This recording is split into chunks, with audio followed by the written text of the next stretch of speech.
ఈ రోజుల్లో ఫోన్లలో మునిగిపోతూ చిన్న మాట అంటే భరించలేని నేటి జనరేషన్ ఎటువైపు వెళ్తుందో ఆలోచిస్తూనే భయమేస్తుంది. ఈ మధ్య కాలంలో మనల్ని తీవ్రంగా కలిసివేసిన సంఘటనలు ఎన్నో చూస్తున్నాం. కానీ విజయనగరం జిల్లా రాజంలో రీసెంట్ గా జరిగిన ఒక దారుణం వింటే అస్సలు నమ్మలేం. అసలు కన్న తల్లికి కడుపున పుట్టిన కొడుక్కి మధ్య ఇలాంటి బంధం కూడా ఉంటుందా అని గుండె తరుక్కుపోతుంది. 10వ తరగతి రిజల్ట్స్ లో 520కి పైగా మార్కులు సాధించి కన్న తల్లి కళ్ళల్లో ఎన్నో ఆశలు నింపిన ఒక బ్రైట్ స్టూడెంట్ కేవలం కొన్ని రోజుల వ్యవధిలోనే అదే తల్లి ప్రాణాలు తీసి ఒక కోల్డ్ బ్లడెడ్ క్రిమినల్ గా మారిపోయాడంటే నమ్ముతారా? అసలు వాడు ఎందుకు ఇంత ఘోరానికి ఒడిగట్టాడు? వాడి మైండ్ సెట్ ని అంతలా మార్చింది ఎవరు? డీటెయిల్స్ లోకి వెళ్తే, స్పందన అనే ఒక ఒంటరి తల్లి తన కొడుకే ప్రపంచం అనుకుంది. ఈ డిజిటల్ ఏరాలో వాడు ఎక్కడ చెడిపోతాడో అని చాలా ఓవర్ ప్రొటెక్టివ్ గా ఇంట్లో ప్రతి చిన్న విషయానికి రూల్స్ అండ్ రెగ్యులేషన్స్ పెడుతూ క్రమశిక్షణగా పెంచింది.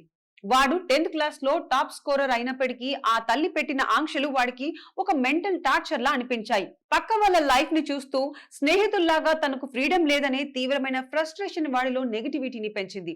ఈ క్రమంలోనే స్కూల్లో ఒక అమ్మాయికి వాడు రాసిన లవ్ లెటర్ తల్లి చేతికి దొరకడం, ఆమె గట్టిగా మందలించడంతో దానికి ఆ బాలుడి మనసులో తల్లిపై విపరీతమైన కక్ష పెరిగిపోయింది. ఈ విషయాన్ని ఇంటర్ చదువుతున్న తన క్లోజ్ ఫ్రెండ్స్ తో షేర్ చేసుకున్నాడు. ఆ ఫ్రెండ్ ఆలోచనలు మరీ విచిత్రం. ముంబై పారిపోయి మాఫియాలో చేరాలని ఒక ఇల్లాజికల్ ఫ్యాంటసీతో బ్రతుకుతున్నారు వాళ్ళు. మన లైఫ్ మన ఇష్టం, మనకు అడ్డు వచ్చే పేరెంట్స్ మనకు వద్దు అంటూ నెగిటివ్ ఇన్ఫ్లుయెన్స్ ఇచ్చాడు.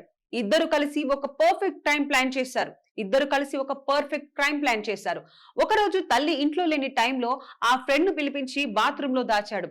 తల్లి ఇంటికి రాగానే ఇద్దరు కలిసి ఒక్కసారిగా ఆమెపై మూకుమ్మడిగా దాడి చేశారు.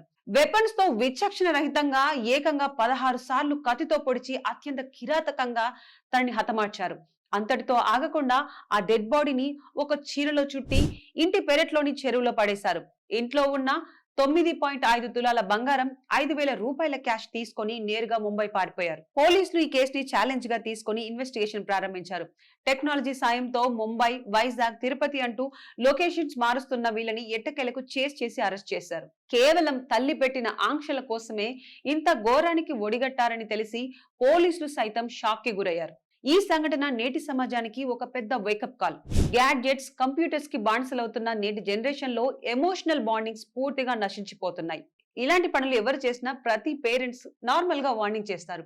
ఈ వార్నింగ్స్ కే ఇంతటి దారుణం క్రిమినల్ మైండ్ తో పిల్లలు తయారవుతున్నారంటే ఈ సమాజం ఎక్కడికి పోతుందో ఒక్కసారి ఆలోచించండి.